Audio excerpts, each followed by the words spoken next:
अगर हम लोग बात करें आज के संपादकीयों की, आज के पेपर जो भी पेपर हैं हमारे पास उन सब की न्यूज़ की, तो एक तो जो 2 दिन से आप जानते हैं इलेक्शन हुए गुजरात में, हिमाचल में, उसके बहुत ज़्यादा पॉइंट्स आ रहे हैं। बीजेपी है, कांग्रेस है या आप है, जो भी है वो हैं। लेकिन आज चूँकि कुछ ऐसे मुद्दे भी हैं जो हमारे आंसर राइटिंग को बहुत बेहतर कर सकते हैं किसी भी मेंस के एग्ज़ाम्स को लेकर। तो 2-3 आर्टिकल्स आज बहुत अच्छे हैं। जैसे एक जनसत्ता का आर्टिकल आया हुआ है, इसको डिस्कस हम लोग करेंगे। कुपोषण की चुनौती और मोटा अनाज, जो कि कुपोषण की चुनौती और मोटा अनाज से संबंधित ये आर्टिकल, तो इस आर्टिकल में हम लोग वास्तव में देखेंगे। और आप जीएस, तो जीएस पेपर में आपके बहुत महत्वपूर्ण भूमिका निभाएगा टॉपिक, साथ साथ निबंध में भी।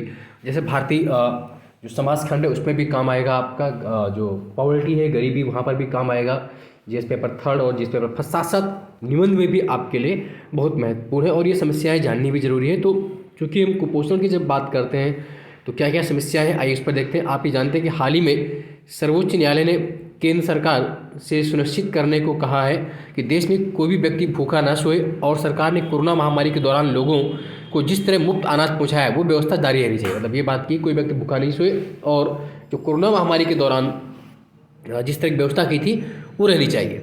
ऐसे में निश्चित रूप से मोटे अनाज का उत्पादन और वितरण बढ़ाकर देश में भूख और कुपोषण की चुनौती का सामना किया जा सकता है। आप ये जानते हैं कि इस वर्ष मोटा अनाज वर्ष भी मनाया जा रहा है, जो कि भारत सरकार के प्रयासों से यूएन ने 2023 को ईयर ऑफ मिलेट्स, मोटा अनाज वर्ष मनाने की घोषणा भी की है। और हम पहले मोटा अनाज खाते ही बहुत थे। मोटा अनाज बहुत बड़ी मात्रा में उसमें मिनरल्स होते हैं, पौष्टिक तत्व पाए जाते हैं, जो कि बड़ी मात्रा में देश से कुपोषण की स्थिति समाप्त कर सकते हैं। तो इस वर्ष आप जानते हैं अंतर्राष्ट्रीय मोटा अनाज वर्ष, इंटरनेशनल मिलेट्स ईयर्स 2023 के व्यापक प्रचार प्रसार से मोटे अनाज के अधिक उत्पादन और वितरण से इस चुनौती को हम पार पा सकते हैं। संयुक्त राष्ट्र द्वारा प्रकाशित the state of food security and nutrition in the world, कौन सी रिपोर्ट है आपको याद रखनी चाहिए, अपने आंसर राइटिंग में आप इसको डाल भी सकते हैं। The state of food security and nutrition in the world report 2022 के अनुसार 2021 में भारत की 22.4 करोड़ आबादी कुपोषण और भूख का सामना कर रही थी। कितनी? 22.4 करोड़ पॉपुलेशन जो थी वो भूख और कुपोषण का सामना कर रही थी, है ना। ये किस रिपोर्ट के अनुसार थी? तो 2021 में जो आंकड़े उन्होंने दिए उसके हिसाब से। अब क्या है, तो ये आंकड़ा वास्तव में डरा रहा है। दुनिया में कुपोषण की चुनौती का सामना करने वाले लोगों की कुल संख्या कितनी है? 76.8 करोड़ है। लगभग कितनी है? 76.8 करोड़ लोग विश्व में ऐसे हैं जो कुपोषण की चुनौती का सामना कर रहे हैं। और देखा जाए तो उनमें से लगभग 1/4 के आसपास या उससे थोड़े अधिक भारत में। रिपोर्ट के मुताबिक इस कुपोषित आबादी की थालियों में मोटे अनाज बढ़ाकर कुपोषण कम करने की आगे बढ़ सकते हैं, कुपोषण को कम किया जा सकता है। गौरतलब है कि मोटे अनाजों को पोषण की शक्ति का केंद्र कहा जाता है। देखिए यहाँ पर 2 क्वेश्चन आपके होंगे इससे, एक तो कुपोषण की चुनौती, और साथ साथ अगर क्वेश्चन जीएस में ये भी आ जाए कि मोटे अनाजों पर अभी ध्यान दिया जा रहा है या इसमें ऐसा क्या है, तो उस पर भी आप क्वेश्चन यहाँ करने की स्थिति में होंगे। तो मोटे अनाजों में होते कौन कौन से? तो मोटे अनाजों को पोषण का शक्ति केंद्र कहा जाता है ना, पावर हाउस ऑफ होते हैं मिनरल्स में और आपके विटामिन्स के, प्रोटीन्स के। पोषक अनाजों की श्रेणी में क्या क्या शामिल है? ज्वार, बाजरा, मक्का, रागी, चीना, कोदो, सावा, कुटकी, कुद्दू, चौलाई और आपका मडुआ वगैरह, है ना। ज्वार, बाजरा, मक्का, रागी, चीना, कोदो, सावा, कुटकी, कुड्डू, चौलाई, मडुआ। हालांकि मोटे अनाज किसान हितैषी भी है ना। इनके उत्पादन में पानी कम खपत और कम कार्बन उत्सर्जन, मतलब एक तरह से ये दोहरे फायदे की चीज़ है। पानी की कम खपत लगती है इसमें और कम कार्बन उत्सर्जन होता है। ये सूखे वाली स्थिति में भी उगाई जा सकती है। मोटा अनाज सूक्ष्म पोषक तत्वों, विटामिन और खनिजों का भंडार है। जो माइक्रोन्यूट्रिएंट्स हैं, विटामिन्स हैं और मिनरल्स हैं, उनका भंडार है। छोटे बच्चों और गर्भवती महिलाओं के पोषण के लिए विशेष लाभप्रद है। शाकाहारी खाद्य पदार्थों की बढ़ती मांग के दौर में मोटा अनाज वैकल्पिक खाद्य प्रणाली प्रदान करता है। एक बात और है, आप ये देखते हो कि लगातार अब आजकल महिलाओं में आयरन की समस्या आ रही है, ड्यूरिंग प्रेगनेंसी भी आती है, तरह तरह के रोग भी हो रहे हैं, डायबिटीज़ है, हाइपरटेंशन है, अन्य डिसीज़ भी हो रही है, कहीं चकराना हो रहा है, कहीं पे गैस्ट्रिक समस्या।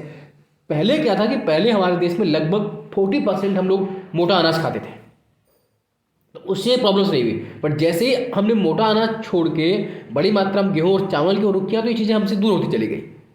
उसका प्रभाव भी हमारे लाइफ स्टाइल पर दिख रहा है और हमारे जीवन चक्र पर भी दिख रहा है। तो अब ये बात मानी जाने लगी और साइंटिस्ट भी इस बात को मान रहे हैं, वैज्ञानिक भी इस बात को मानने लगे हैं कि हमें मोटा अनाज का सेवन अपनी लाइफ में करना चाहिए। अब क्या है कि तो ये जो मोटे अनाज है विशेषकर छोटे बच्चों और गर्भवती महिलाओं के लिए पोषण विशेष लाभप्रद है। शाकाहारी खाद्य पदार्थों की बढ़ती मांग के दौरान मोटा अनाज वैकल्पिक खाद्य प्रणाली प्रदान करता है। इनकी खेती सस्ती है एक तो, और कम जोखिम वाली है, रिस्क भी कम है, इसमें लागत भी कम होती है, और मोटे अनाजों का भंडारण भी आसान है, और ये लंबे समय तक संग्रह योग्य बने रहते हैं। यानी इतने पॉइंट अगर आप लिख पाएंगे कि मोटे अनाज को क्यों हम बेहतर मान रहे, तो आप बता पाएंगे कि पोषक अनाज की श्रेणी में कौन कौन शामिल है। ज्वार, बाजरा, मक्का, रागी, चीना, कोदो, सावा, कुटकी, कुड्डू और चलाई। अब क्या है कि एक तो किसान हितैषी है, इनके उत्पादन में पानी की कम खपत है, कम कार्बन उत्सर्जन होता है, फर्टिलाइजर बिल्कुल नहीं चाहिए होते हैं, सूक्ष्म पोषक तत्व, विटामिन, खनिज भंडारों से रिच है ये, छोटे बच्चे, गर्भवती महिलाओं के लिए विशेष लाभप्रद है, और इसमें क्या है कि इनकी खेती सस्ती भी है, कम जोखिम वाली, बहुत कम रिस्क है, इसका भंडारण भी आसान है, और लंबे समय तक ये आप संग्रह बने रहते हैं। देश में कुछ दशक तक पहले तक सभी लोगों की थाली में एक प्रमुख भाग मोटे अनाज का हुआ करता था। फिर हरित क्रांति आई 1966 टू 67 में, और ग्रीन रिवोल्यूशन के बाद गेहूं चावल पर व्यापक शोध हुए, और उसके बाद गेहूं चावल का अधिकतम उपभोग होने लगा, और धीरे धीरे क्या हुआ कि हमने अपने मोटे अनाज से ध्यान कम हो गया। हालांकि तकनीक और अन्य सुविधाओं के दम पर 5 दशक पहले की तुलना में प्रति हेक्टेयर मोटे अनाजों की उत्पादकता बढ़ गई। बात सही है, जो पर हेक्टेयर प्रोडक्टिविटी वो बढ़ी है, लेकिन इनका रकबा, एरिया, खेती करने वालों की संख्या घट गई है, और इनकी पैदावार कम हो गई है, इनका उपभोग लगातार कम होता गया। स्थिति यह है कि कभी हमारे खाद्यान्न उत्पादन करीब 40% हिस्सेदारी रखने वाले मोटे अनाज की हिस्सेदारी आज कितनी हो गई, 10% से कम हो गई। मैंने बताया था आपको कि एक समय देश में लगभग जो खाद्यान्न उत्पादन था, फूड ग्रेन्स प्रोडक्शन था, उसमें लगभग 40% हिस्सेदारी इन मोटे अनाज की थी, मिलेट्स की वगैरह होती थी, बट आज कितनी रह गई, घट करके मात्र 10% रह गई। ये आंकड़ा भी आप लिखेंगे। ऐसे में देश में करोड़ों लोगों के लिए पोषण युक्त आहार की व्यवस्था सुनिश्चित करना जरूरी है। गौरतलब है कि राष्ट्रीय खाद्य सुरक्षा कानून NFSM, नेशनल फूड सिक्योरिटी जो आपका कानून है, लॉ है, के तहत देश की लगभग 2/3 आबादी सब्सिडी वाले खाद्यान्न प्राप्त करने के हकदार है। कितनी, 2/3 पॉपुलेशन को हम सब्सिडी वाला अनाज दे रहे हैं। सभी पात्र परिवारों को 3 रुपये किलो चावल, 2 रुपये किलो गेहूं और 1 रुपये किलो की दर से मोटा अनाज, 3 रुपये किलो में चावल, 2 रुपये किलो गेहूं और 1 रुपये किलो की दर से मोटे अनाज का वितरण आवश्यक है। इसके अलावा प्रधानमंत्री गरीब कल्याण अन्न योजना में भी अनाज का एक बड़ा भाग उपभोग में आ रहा है। चूंकि गेहूं और चावल की तुलना में मोटे अनाजों में पोषक तत्व अधिक है और एक किसान की हितैषी फसल है, इसलिए इनका अधिक उत्पादन और अधिक उपभोग की आवश्यकता है, वितरण किया जाना चाहिए, ताकि कुपोषण को दूर करने में काफ़ी मदद मिले। भारत में अधिकांश राज्य एक या अधिक मिलेट्स उगाते हैं, एक या एक से अधिक मोटा अनाज उगाते हैं। खासकर अप्रैल 2018 से सरकार ने देश में मोटा अनाज उत्पादन बढ़ाने के लिए मिशन मोड पे काम कर रही है। कब से, अप्रैल 2018 से। मोटे अनाज में न्यूनतम समर्थन मूल्य में MSP में वृद्धि की गई है।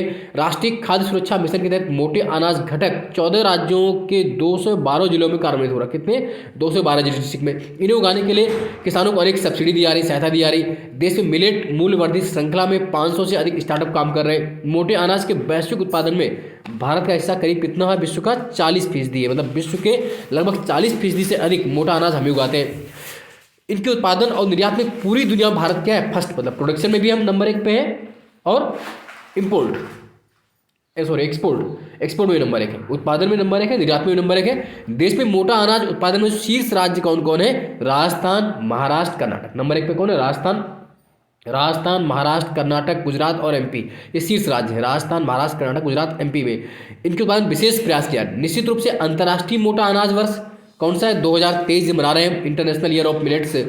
अंतर्राष्ट्रीय मोटा अनाज वर्ष 2023 के तहत सरकार की रणनीति होनी चाहिए कि जिस तरह पिछले 4-5 दशक से अन्य नकदी फसलों को बढ़ावा देने के लिए कदम उठाए गए हैं, वैसे ही कदम मोटे अनाज के संदर्भ में उठाया जाए। जो हमने कॉमर्शियल क्रॉप्स को बहुत बेहतर ढंग से हमने, जैसे गन्ना है या गेहूं है या जो भी कपास के लिए एक प्रयास किया, वैसे ही प्रयास अगर हम मोटे अनाजों के लिए करें, मिलेट्स के लिए करें, तो निसंदेह मोटे अनाज की खेती को प्रोत्साहित मिलेगा और उत्पादन भी बढ़ेगा। अब सरकारी खरीद में भी मोटे अनाजों की हिस्सेदारी और MSP में भी बढ़ाना होगा। देश के कृषि अनुसंधान संस्थानों में इसके लिए रिसर्च करना होगा, शोध लाना होगा, निवेश बढ़ाना होगा, अधिक उपज, और खासतौर से जो हमारी यूनिवर्सिटीज़ हैं उसमें भी इसके लिए आपको प्रयास करना होगा, ताकि यूनिवर्सिटी में भी इसके लिए हम कुछ कर सकें। मतलब एक तरह से वहाँ पर भी इसका विशेष आप पायलट प्रोजेक्ट के रूप में इस कोर्सेज करवाना शुरू करें। बायो फर्टिलाइजर तकनीक का अधिक उपयोग करना होगा। मोटे अनाजों को लोकप्रिय बनाने के लिए इनसे नूडल्स, कुरकुरे, क्योंकि बड़ी मात्रा आप जानते हैं जो बच्चे होते हैं नूडल्स कुरकुरे अधिक पसंद करते हैं, तो बनाने की समय फैक्ट्री में भी इसमें काम करें, जिससे मोटे अनाजों के बाजार का विस्तार होगा। किसान इनकी खेती के लिए अधिक प्रोत्साहित होंगे। खासकर देश और दुनिया में कुपोषण की चुनौती को दूर करने के साथ साथ खाद्य सुरक्षा, फूड सिक्योरिटी सुनिश्चित करने में खाद्यान्न की कीमतों का जो कंट्रोल है उस पर भी महत्वपूर्ण भूमिका होगी। आप देख रहे हैं रूस यूक्रेन वार चल रहा है, उस युद्ध में भी बड़ी मात्रा में मक्का और गेहूं के चूंकि वहाँ उत्पादन होता है उस पर रोक लगी है। तो इसलिए अगर विश्व में भी खाद्य सुरक्षा, हमें फूड सिक्योरिटी स्ट्रॉन्ग रखनी है, मजबूत रखनी है, तो उसके लिए भारत को बड़ी मात्रा में मोटे अनाजों के उत्पादन और वितरण पर जोर देना होगा। साथ साथ जो आपका पीडीएस सिस्टम है, सार्वजनिक वितरण प्रणाली के माध्यम से आम आदमी तक गेहूं और चावल की तुलना मोटे अनाज की अधिक आपूर्ति सुनिश्चित करने के लिए मोटे अनाजों की सरकारी खरीद भी बढ़ानी होगी और इसके निर्यात को बढ़ाने के लिए प्रयास करना होगा। नए मार्केट ढूंढने होंगे हमको। निसंदेह बढ़ते वैश्विक कुपोषण और भूख संकट के दौर में भारत में भूख और कुपोषण की चुनौती को कम करने में मोटे अनाजों की अधिक आपूर्ति के साथ कई और बातों को ध्यान रखना। सिर्फ मोटे अनाजों से पूरा नहीं होगा, इसके अलावा और भी पॉइंट हो सकते हैं। देश में गरीबों के सशक्तिकरण की कल्याणकारी योजनाओं के अधिक विस्तार, कृषि क्षेत्र में सुधार, खाद्यान्न उत्पादन बढ़ाना जैसे कदम सहायक होंगे। अब केंद्र सरकार द्वारा गरीबों, किसानों और कमजोर वर्गों के करोड़ों लोगों के बैंक खाते में डीबीटी के माध्यम से नगद धन हस्तांतरित किया जा रहा है। ये भी लाभप्रद है। सरकारी योजनाओं और डीबीटी से लाभार्थियों तक पहुंचने में गरीबों का क्या सशक्तिकरण होगा और कुपोषण चुनौती कम होगी। जब उनके पास पैसा होगा, भोजन होगा, तो अधिक भोजन पर खर्च करेंगे, तो जाहिर सी बात है कि कुपोषण से निजात पा लेंगे। भोजन की कारगर व्यवस्था सुनिश्चित करनी होगी। पीडीएस का जिन्हें लाभ नहीं मिला उन्हें लाभ देना होगा। साथ ही देश में बहुआयामी गरीबी, जो मल्टी डायमेंशनल पॉवर्टी इंडेक्स है, बहुआयामी गरीबी, भूख और कुपोषण खत्म करने के लिए पोषण अभियान 2 जो चला रही सरकार, उसको भी कारगर और सफल बनाना होगा। उम्मीद है कि भारत G20 की अध्यक्षता करते हुए अंतर्राष्ट्रीय मोटा अनाज वर्ष 2023 के उद्देश्यों और लक्ष्यों के मद्देनजर देश और दुनिया में मोटे अनाजों के लिए जागरूकता पैदा करने में सफल होगा। एक तो बड़ी बात है कि इस बार हम G20 की अध्यक्षता कर रहे हैं, एससीओ की भी अध्यक्षता हम करेंगे, तो उसमें भी हम इस बात को रख पाएंगे और उसमें अपने मोटे अनाजों का जो वैश्विक प्रोडक्शन है, वैश्विक प्रचार प्रसार भी कर पाएंगे हम। वैश्विक उत्पादन और वैश्विक उपभोग भी बढ़ेगा। एक बार फिर मोटे अनाज को देश और दुनिया के अधिकांश लोगों की थाली में जगह देनी होगी ताकि करोड़ों को भूख और कुपोषण से चुनौतियों से निजात मिले, साथ साथ किसानों का भी सशक्तिकरण हो सके। तो ये जो आपका पॉइंट है ये बहुत अच्छा है, इसको आप सुन लीजिएगा, रट लीजिएगा, क्योंकि इसके पॉइंट्स आपके क्वेश्चंस में काम आने ही आने हैं। आइए अब नेक्स्ट हम लोग आर्टिकल्स की ओर बढ़ेंगे, जो देखते हैं क्या है। इसके अलावा जो जनसत्ता में वो तो आर्टिकल्स हमारे काम के नहीं है, जैसे ये कूड़े के ढेर, ये तो अब कोई नहीं है। फिर और भी कुछ है, छोटे छोटे हैं, जैसे है ना चीन का रवैया, तो ये इतना डेली डिस्कस कर रहे हैं इसको हम लोग, है ना। और ये दिल्ली का जो समस्या है ना, अधिकांश तो आपको लोकतंत्र वाला ही है ना। तो ये देखिए आप, चुनाव प्रचार पे ही अधिकांश दिए हुए हैं सब जितने भी हैं, है ना। ये गंभीर चुनाव सुधार हम लोगों ने कल भी डिस्कस किया था चुनाव सुधार के लिए, तो इसको अभी डिस्कस कर चुके हैं, तो इस पर भी बहुत ज़्यादा नहीं है। कोलिजियम सिस्टम पे डेली आ रहा है, एक बार डिस्कस हम लोग कर भी चुके हैं, और चाहे तो आज फिर से एक बार देख लेते हैं, क्योंकि ये ऐसा मुद्दा है जिस पर आपको मेंस में मिलेगा ही मिलेगा, लगातार ये आ रहा है। तो एक बार हम देख लेते हैं, जागरण का है ये, कोलिजियम की अपारदर्शी व्यवस्था का हो समाधान, है ना। तो ये डिस्कस मैंने पहले भी किया था, फिर आज और देख लेते हैं, क्योंकि ये लगातार आ रहा है चर्चा में, आप ये देख रहे हैं। कभी सरकार की ओर से कुछ बयान आता है तो कभी फिर सुप्रीम कोर्ट बयान देता है, और अभी डेली अभी सुप्रीम कोर्ट ने भी कल कहा है कि हम कोलिजियम जब तक सरकार कोई व्यवस्था नहीं बनाती तो कोलिजियम ही, मतलब वो भी इस बात पर। तो आइए देखते हैं क्या बेसिक इस पर मुद्दे हो सकते हैं और क्यों सरकार और दोनों इस पर बने हुए। एक तो कोलिजियम प्रणाली पर बार बार इशू आ रहे हैं, तो मैंने बार बार आपको इससे पहले भी डिस्कस किया था, इसमें आज मेन वही 2-4 पॉइंट हम डिस्कस करेंगे। बाकी पूरा एक इसका पहले भी हम लोग डिस्कस कर चुके हैं बड़ी मात्रा में इसका, इसलिए आज और डिस्कस करेंगे, फिर इसका डिस्कस नहीं करेंगे।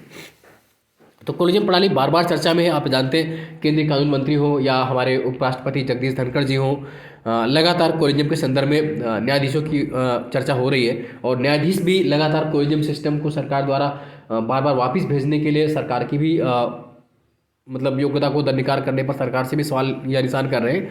तो सुप्रीम कोर्ट को भी, है ना, समझना चाहिए कि लोकतंत्र है, और लोकतंत्र के अब ये कोलिजियम प्रणाली की समस्या बेसिकली क्या है, क्यों इस पर क्वेश्चन बन रहे हैं। आप ये जानते हैं कि देश के आज़ाद होने तक 1993 तक 1993 तक न्यायाधीशों को नियुक्त करने के लिए सरकार ही पावरफुल थी, मतलब सरकार ही नियुक्त कर रही थी। बट 1993 से आकर के कोलिजियम सिस्टम लागू हो गया।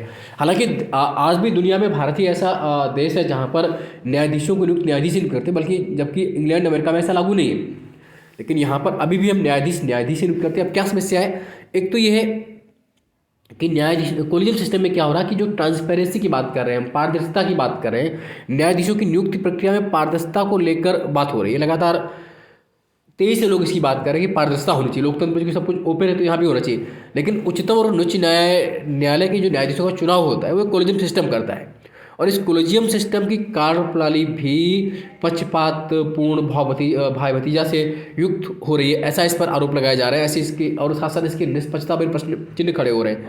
अब मुश्किल ये भी है कि कोलिजियम सिस्टम किसी के प्रति जवाब दे रही है, किसी के प्रति उत्तरदायित्व नहीं है इसका।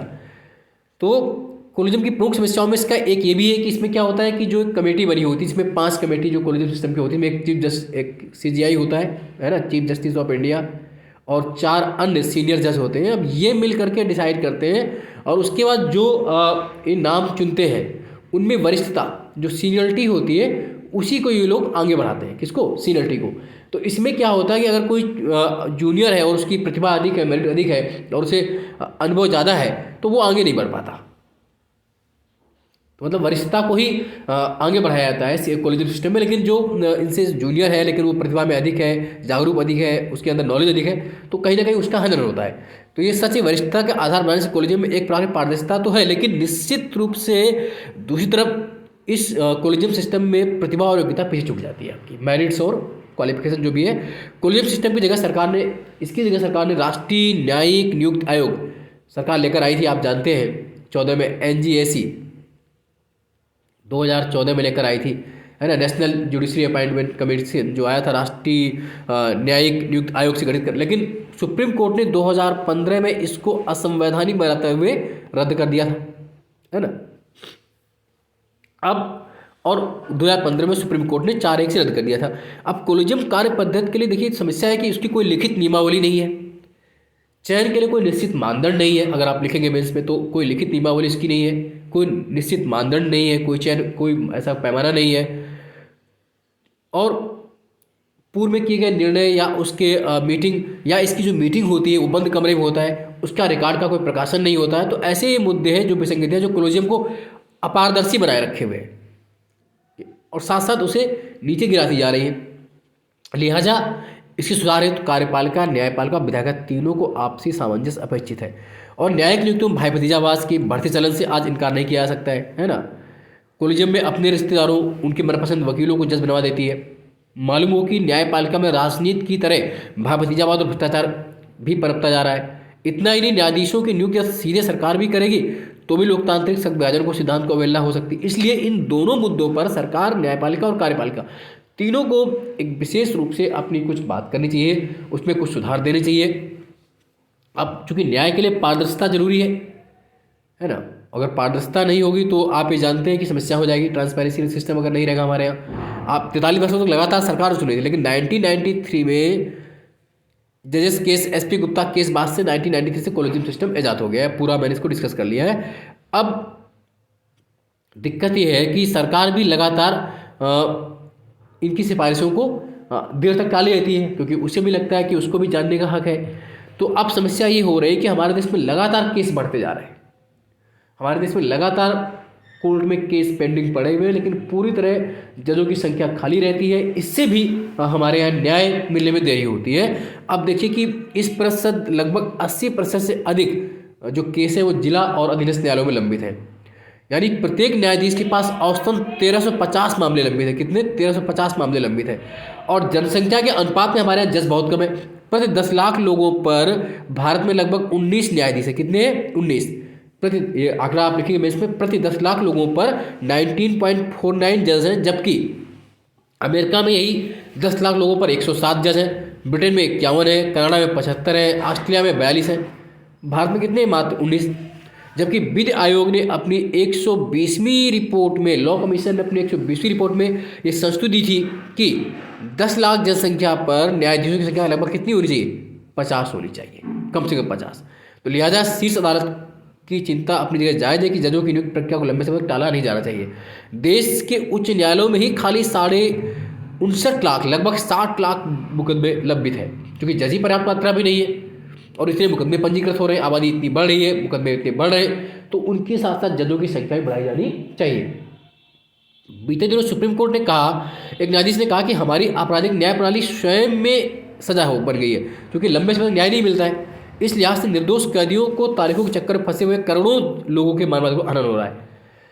अब सुधार के लिए हम प्रयास करें। एक तो सुधार में क्या कर सकते हैं आप, एक तो न्यायिक सेवा बना दी जाए, इसके लिए बात हो रही है ना। अखिल भारतीय न्यायिक सेवा का गठन किया जाए, हालांकि सरकार लेकर आई थी 1961 से बात चल रही, 61, 63, 65, लेकिन आज तक नहीं हो पाई है। और आप ये जानते हैं कि जब सरकार ने इसका प्रयास भी किया था तो लास्ट ईयर 9 हाई कोर्ट ने इस प्रस्ताव का विरोध किया था, जबकि 8 हाई कोर्ट ने इस प्रस्तावित ढांचे में बदलाव की बात कही थी, और केवल 2 हाई कोर्ट ने सरकार के प्रस्ताव का विरोध समर्थन किया था। अब दिक्कत यह है कि जबकि वित्त आयोग ने भी, लॉ कमीशन ने भी अपनी रिपोर्ट में अखिल भारतीय न्यायिक सेवा, ऑल इंडिया जुडिशरी सर्विस को बनाने की बात की है, लेकिन ऐसे में अब सवाल उठता है कि देश भर में अखिल भारतीय न्यायिक सेवा आयोग बने और न्याय को गति मिले, लेकिन क्यों नहीं बन रहा? दिक्कत यह है कि निरंतर 60 साल के बाद से प्रस्ताव पास नहीं हो पा रहा। उसका कारण ये है कि एक तो सीआरपीसी और सीपीसी के प्रावधान भी सही नहीं है ना, अलग अलग राज्यों में कुछ थोड़े से चेंजेस हैं, उनको करना है। दूसरा मानना है कि अखिल भारतीय न्यायिक सेवा में लागू होने के बाद एक राज्य से दूसरे राज्य में ट्रांसफर होगा तो लोग वहाँ की जनसंख्या की, वहाँ की लैंग्वेज की प्रॉब्लम आएगी। साथ साथ कुछ राज्य सरकारें और हाई कोर्ट को लगता है कि अखिल भारतीय न्यायिक सेवा अगर बन जाएगी तो उनके बाद न्यायाधीशों की नियुक्ति में उनकी भूमिका कम हो जाएगी, है ना, ये भी समस्या है। इसलिए अभी तक ये कागजों से आगे नहीं बढ़ पा रही है ना। अलग अलग राज्यों में न्यायिक सेवा की नियुक्ति पदोन्नत एकरूपता आ जाएगी। न्यायिक सेवा आयोग बनने से निरंतर न्यायाधीशों की नियुक्ति में जो पक्षपात कारक वो भी कम हो जाएंगे। तो जरूरी है कि अब हम अखिल भारतीय न्यायिक सेवा की ओर बढ़ें, साथ साथ न्यायिक इंफ्रास्ट्रक्चर की ओर बढ़ें, नवीनतम टेक्नोलॉजी का प्रयोग करें, कोलिजियम में सुधार के लिए सभी पक्षों पे बात हो, सरकार भी इस पक्ष पर अपनी बात और कोर्ट भी थोड़ी लचीलापन लाए। कार्यपालिका न्यायपालिका दोनों को ऐसी स्थिति नहीं आने देनी चाहिए जिससे टकराव हो, क्योंकि आर्टिकल 50 कहता है separation from judiciary from executive, है ना, कार्यपालिका से न्यायपालिका का पृथक्करण हमारे डीपीएसपी में दिया हुआ है। तो चूंकि आखिरकार सरकार और न्यायपालिका दोनों का मूल लक्ष्य क्या है, देश में नागरिकों को न्याय देना, तो कोलिजियम की सामंती, अपारदर्शी और प्रणाली व्यवस्था को खत्म करना जरूरी है ना। इसलिए न्यायाधीशों की नियुक्त और स्वतंत्र और निष्पक्ष संस्थान और सचिवालय बनाने के साथ साथ न्यायपालिका का भी स्वायत्त सिस्टम बनाने पर बात करनी चाहिए। ये बहुत अच्छा इन्होंने दिया हुआ, आप इसको लिख भी सकते हैं। और जैसा कि कोर्ट ने भी कहा है अभी हाल ही में, कुछ दिन पहले, 2-3 दिन पहले आपने पढ़ा है कि उन्होंने कहा कि हम कोलिजियम सिस्टम में तो काम कर रहे हैं, लेकिन हम इसके विरोध में, सरकार चाहे तो इसमें सुधार कर सकती है, हम इसमें विरोध नहीं कर रहे। तो दोनों को मिल बैठ करके, सभी हितधारकों को मिल बैठ कर एक साथ बात करनी चाहिए, ताकि अल्टीमेटली जो हमारा संविधान की प्रस्तावना है कि हमारा बेसिक उद्देश्य क्या है, सामाजिक, आर्थिक, राजनीतिक न्याय, तो लोगों को न्याय देना, लोक सुशासन देना, उस पर आगे बढ़े। तो इस मुद्दे पर आप अपना विचार लिख सकते हैं, बहुत महत्वपूर्ण इशू है, आप जरूर लिखें। आज के लिए इतना ही। चैनल को सब्सक्राइब कर लीजिए, लाइक शेयर भी करते रहिए, ताकि ये इस तरह के मेंस के क्वेश्चन आपकी डेली होते रहेंगे और आपकी समझ बढ़ती रहेगी। आज के लिए इतना ही। जय हिंद, जय भारत, धन्यवाद।